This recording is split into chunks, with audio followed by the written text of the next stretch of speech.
আজকে আমি তোমাদের ডেমোক্রেটিক ডিসেন্ট্রালাইজেশনটা পড়াবো। ডেমোক্রেটিক ডিসেন্ট্রালাইজেশন বলতে বোঝানো হচ্ছে যে গণতান্ত্রিক বিকেন্দ্রীকরণ, যেটা মানে আমাদের তো গণতান্ত্রিক দেশ জানো, এবং নির্দিষ্ট সময় অন্তর তার ভোট হয় এবং সেখানে আমাদের পাবলিক পার্টিসিপেশন ঘটে এবং সেটা নিয়ে অনেক রকম একটা বিরাট একটা পদ্ধতি আমাদের মেনটেন করতে হয় এবং এর জন্যে আমাদের ভারতীয় টাকায় বহু কোটি কোটি টাকা ব্যয় হয়। এর জন্য একটা সিস্টেম কাজ করে, ইলেকশন কমিশন আছে, আমাদের কেন্দ্রীয় সরকার কেন্দ্রীয়ভাবে পরিচালনা করে, রাজ্যের ক্ষেত্রে বিধানসভা নির্বাচন হয় ইত্যাদি ইত্যাদি।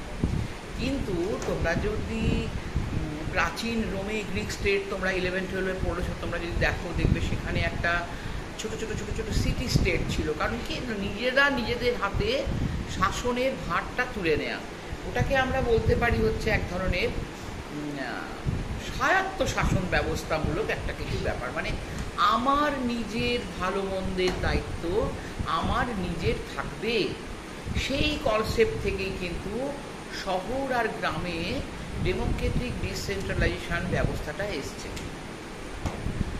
গণতান্ত্রিক বিকেন্দ্রীকরণের ধারণা যদি তুমি গ্রামের ক্ষেত্রে বলো, সেটা এসছে পঞ্চায়েতের মাধ্যমে। পঞ্চায়েত ব্যাপারটা কি আমি পরে বলছি। আর শহরের ক্ষেত্রে সেটা এসছে কর্পোরেশন বা মিউনিসিপ্যালিটি ইত্যাদির মাধ্যমে। আমি আজকে তোমাদের পঞ্চায়েতটা, গ্রামের যে গণতান্ত্রিক বিকেন্দ্রীকরণ সেটা পড়াবো। এবং তোমাদের আমি গ্রামেরটা কেন এমফাসিস দিচ্ছি, কারণ কি তোমরা যেহেতু এটা রুরাল কলেজ এবং তোমরা যেহেতু মূলত গ্রামেই থাকো, আমি গ্রাম সে অর্থে বোঝাবার জন্য তোমাদের বলছি। এখন তো ঠিক সে অর্থে সেই গ্রাম, রবীন্দ্রনাথের গ্রাম তো আর নেই, এখন গ্রাম অনেক উন্নতি করেছে।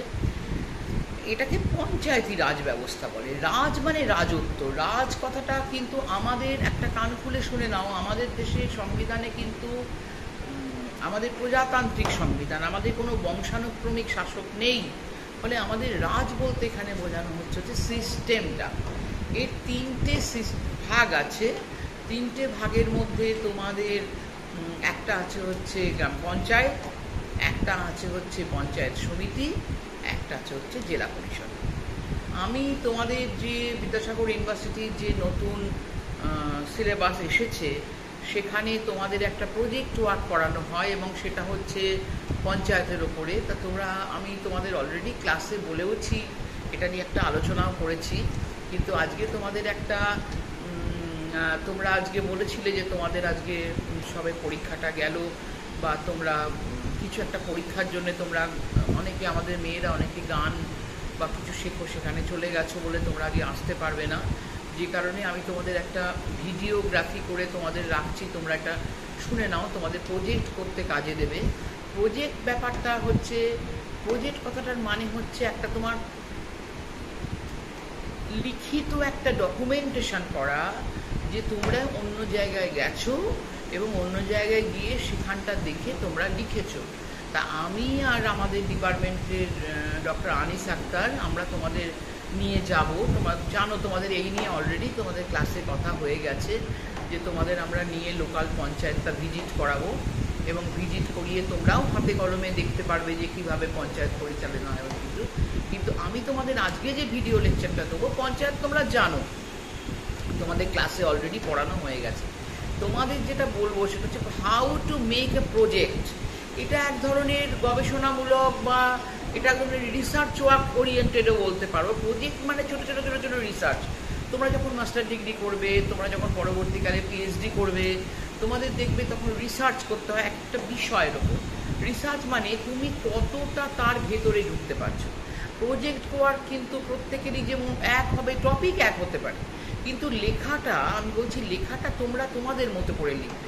এটা তোমাদের একটা দুটো দিক আছে। একটা দিক হচ্ছে আমরা এর জন্যে সবাই মিলে আমরা যাব, আমরা সবাই মিলে একটা গ্যাদারিং হবে, আমাদের একটা নিজেদের মধ্যে রিলেশন বন্ডিং তৈরি হবে, আমাদের ডিপার্টমেন্টের টিচাররা যাবেন, প্লাস তোমরা সবাই যাবে। তোমাদের সাথে কথা হয়েছে, তো আমি তোমাদের দুটো গ্রুপে ভাগ করেছি, একটা দ্য কনস্টিটিউশন, একটা দ্য ন্যাশনাল ফ্ল্যাগ, তোমরা জানো, এবং তোমাদের হোয়াটসঅ্যাপ গ্রুপেও সেগুলো আছে। সেই দুটো গ্রুপ তোমরা যাবে এবং তাদের থেকে তোমাদের লিডারও আমি বেছে দিয়েছি, সেটা দিয়ে তোমরা প্রজেক্ট করবে। তোমরা 11-12 পাস করে এসছো সবাই, তোমরা জানো, তোমরা এখানে তোমরা একটা প্রজেক্ট বিষয়টা কি তোমরা জেনেছো, সেটা মানে হচ্ছে একটা ফাইলের মধ্যে করে তোমাদের সুন্দর করে প্রিন্ট করে গুছিয়ে ছবি সমেত তোমাদের গোটা লেখাটা জমা দিতে হবে। এবং সেই লেখাটা জমা দেওয়ার ক্ষেত্রে এরকম ধরনের একটা তোমরা চ্যানেল ফাইল টাইপের রাখবে, এবং এই চ্যানেল ফাইল টাইপের রেখে তোমরা তার মধ্যে করে জমা দেবে। ওপরের মধ্যে কী কী লিখবে সেটা আমি তোমাদের বলে দিচ্ছি। সেটা ওপরে প্রথমে লিখবে আগে তোমরা কলেজের নাম, যোগদা সৎসঙ্গ পালপাড়া মহাবিদ্যালয়। তারপর তোমরা কলেজের লোগোটা দেবে।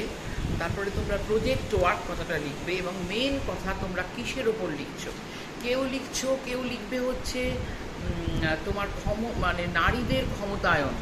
তোমরা আমাদের যে পঞ্চায়েতের ক্ষেত্রে নারীদের ক্ষমতায়ন লিখলে, কেউ লিখলে হচ্ছে পঞ্চায়েতের যেভাবে ভোট হয় বা যে কাজগুলো করবে। আবার কেউ সব মিলিয়েও লিখতে পারো। যেটাই লেখো না কেন সেটা কিন্তু খুব সুন্দর করে গুছিয়ে এবং ভাগ করে লিখতে হবে।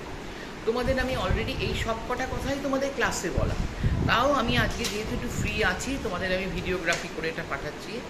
সেটা হচ্ছে তোমাদের যেটা বলতে হবে যে সেটা তোমরা গোটা প্রজেক্টটাকে না 4টে বা 5টা ভাগে ভাগ করে নাও। প্রথম কথা, তোমরা কী লিখছো ঠিক করো। সেকেন্ডলি, কার আন্ডারে লিখছো ঠিক করো। এটা তোমাদের ক্লাসে বলা হয়ে গেছে। তোমাদের আনিস স্যার, ননী স্যারের আন্ডারে বোধ হয় 1জন না 2জন আছে। আনিস স্যার আর আমার আন্ডারে তোমরা ভাগ নিজেরাই করে নিয়েছো। 3টে তাহলে টিচারের কাছে তোমরা ভাগ করে নিয়েছো, তোমরা নিজেরা লিখছো। সুজিত সেনের কথা বাদ দাও, উনি অসুস্থ। এইবারে তোমরা ওইটা লিখলে কার আন্ডারে লিখছো।